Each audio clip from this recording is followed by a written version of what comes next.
What's going on, folks? It's Javon Moore with fi360 News here live at Staples Center. I know it's a basketball arena and it's not where we're normally at, but for a special occasion, we got a chance to celebrate Eartha Mae Moore's 100th birthday. So yesterday was her celebration. Today is her actual birthday. So let's go over those college games that we missed yesterday live in action, but we got a chance to see via tape and DVR. But let's bring it to you. The UCLA Bruins got a chance to defeat the Oregon Ducks 31-14. They jumped out to a fast start, going through with 14 points in the first quarter. They did let Oregon score 2 touchdowns in the second quarter, but beyond that, Oregon went scoreless for 3 of the 4 quarters. So that's pretty good defense by those UCLA Bruins. Even being hobbled and having different guys come in and even having some of the young guys come in who had to rip off their red shirts to go ahead and play in this game just so you could have enough people to finish the game. Let's take you into the press conference, hear from Jim Moore, and we'll come back and give you some more details. Through a lot. As you know, it's tough to lose anytime. We came into this game 3-3 after coming off a tough loss. That was one thing, but then just the resilience they showed in overcoming the enormous amount of injuries that we have sustained lately is really a credit to those guys. We played and did a nice job. Really proud of Christian Pabico, who we were also excited about, and today made a couple of really key third down catches. Just the energy that he brought and the faith that Josh has in throwing to him. So a lot of guys contributed, and that's what it takes. It takes a team, banding together when there's some adversity and continuing to believe and working hard and trusting each other. And that's what those guys have done, and that's a real credit to those young men and their character. So I would just congratulate them, and I'm blessed to be able to work with them. Well, you heard it from Coach Moore. It truly took everybody and all hands on deck to get this win. Josh Rosen, the chosen one, did go ahead and throw for 266 yards with 2 touchdowns. But one of the crazy plays that everybody's talking about that I know made SportsCenter top 10 was a big dog running back, number 4, Bolo, who ended up rushing for 76 yards and a touchdown. But that touchdown run is the one everyone's talking about. He's sitting there taking off to the right. Next thing you know, he's running up the back of one of the Oregon defenders right on up into the end zone, being over 6 feet tall. So you can imagine standing above a grown football player who's at least 6 feet tall. It was a pretty amazing feat. Now, it wasn't that impressive to Coach Moore because he ended up coaching one guy that all of us should know named Mike Vick, who used to do crazy stuff all day long. But nonetheless, it was still very, very impressive. Now, if we go ahead and really look at those Bruins, they really needed to get that win for the Pac-12. They end up coming off of 2 losses, that tough loss they had against Arizona the week before. But now, guess what? They got a 1-game winning streak, and they get a chance to travel up to those Washington Huskies and play in Seattle and see what the Dogs can bring. Let's take you to South Bend and talk about those USC Trojans.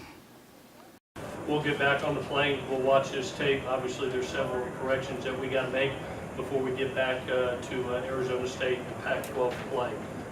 Got a sad football team in there right now, and we'll live and learn from this. And there's a lot of football left to be played, and a great opportunity to move on to Arizona State and try to fix some of the things that happened tonight. Well, you got a chance to hear a little bit from Clay Helton in that press conference. USC Trojans went on down to South Bend and faced the Brian Kelly's team that was just a little bit too much for them to handle. 49-14 was the final score. It was a tough defeat for the USC Trojans, but I know they'll get a chance to bounce back. You know what? Sam Darnold, their quarterback, he ended up having a tough day. He's still trying to push too much to try to get his team to win. End up having a crucial fumble and a touchdown. And an interception in the game. He did throw for 2 touchdowns, so that was one of the positives for him. But he still keeps having those turnovers creep up and creep up. And they're not really bad turnovers in the sense that he's making mistakes. He's just trying too hard. He needs to just sit back and relax. And I know the one thing that everybody loved about him last year was he was able to get out of things and be creative and make stuff happen. But he's got to go ahead and relax. And as soon as Sam Darnold's able to relax, you know what, those USC Trojans will get back on track. Now, we did already talk about it the last couple weeks. We've been talking about USC's vulnerability against that run. And big number 33 for Notre Dame exploited that with 3 touchdowns. The man's name is Josh Adams. If you don't know, watch him rumble. Boy, and when I say rumble, he does rumble.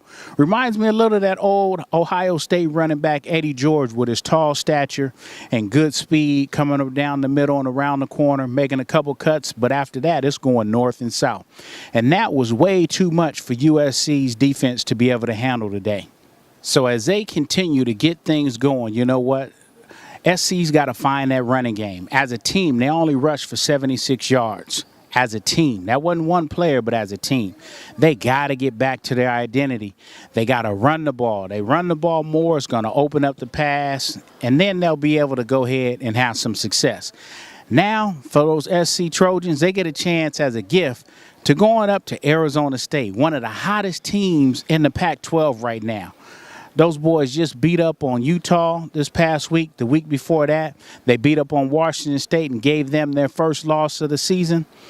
Before that, the Sun Devils were just 3-3, just a 500 team, kind of quiet, not really doing too much. But now, Arizona State, like I said, you better look out for Sparky. So the Trojans got to have a good week of preparation and practice this week as they travel down to the desert and try to change their fate and snap this one-game losing streak.